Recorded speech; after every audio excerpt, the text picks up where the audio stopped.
यकीनन इसमें कोई संदेह नहीं है कि जिस आर्थिक संकट से श्रीलंका आज जूझ रहा है, उसमें चीन द्वारा किए गए कर्ज का बड़ा हाथ है।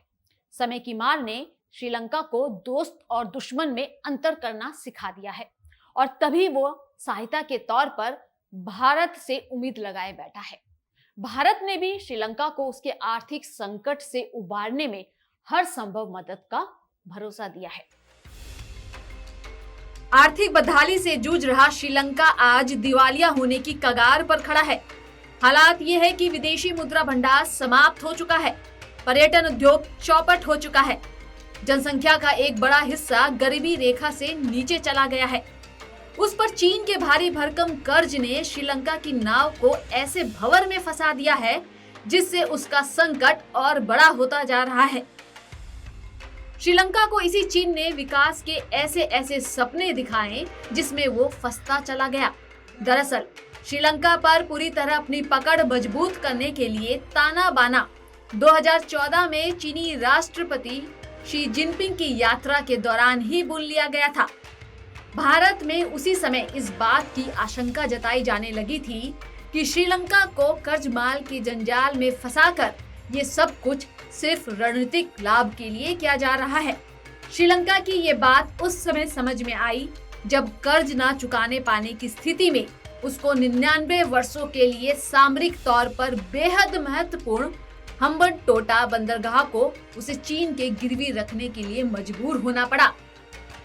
कोरोना महामारी ने श्रीलंका के पर्यटन, चाय निर्यात और कपड़ा उद्योग को बुरी तरह से बर्बाद कर दिया, जिससे वो बदहाल होता चला गया।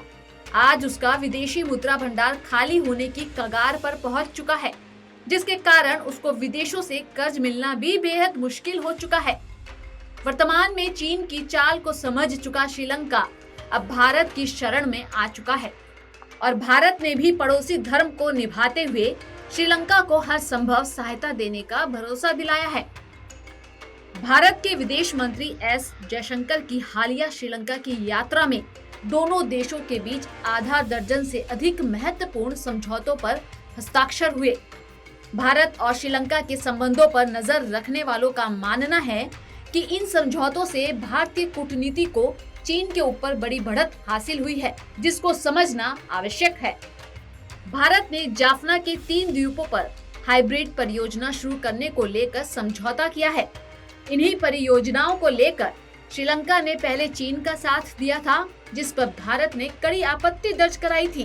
भारत के विरोध के बाद श्रीलंका ने चीन के साथ इन समझौतों को रद्द कर दिया था। चीनी कर्ज में फंस चुके श्रीलंका की आर्थिक स्थिति नाजुक है और भारत से सहयोग मांगने के लिए श्रीलंका के वित्त मंत्री बासिल राजपक्षे भी भारत आए थे और उसी समय भारतीय विदेश मंत्री एस जयशंकर की श्रीलंका यात्रा की तारीख तय हुई, जिसके बाद दोनों देशों के बीच कई महत्वपूर्ण सामरिक और आर्थिक समझौतों पर सहमति बनी।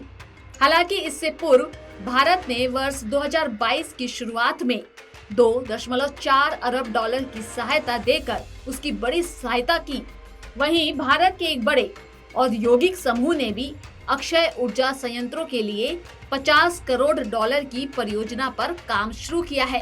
संकट में फंसे श्रीलंका के लिए जिस तरह से भारत ने खाद्य पदार्थों, पेट्रोलियम उत्पादों की आपूर्ति की, उसको लेकर वहां की जनता ने खुले मन से स्वागत किया। हालांकि इसके बाद चीन के कान जरूर खड़े हो चुके हैं और वो श्रीलंका में अपनी लॉबिंग करने में जुट गया है।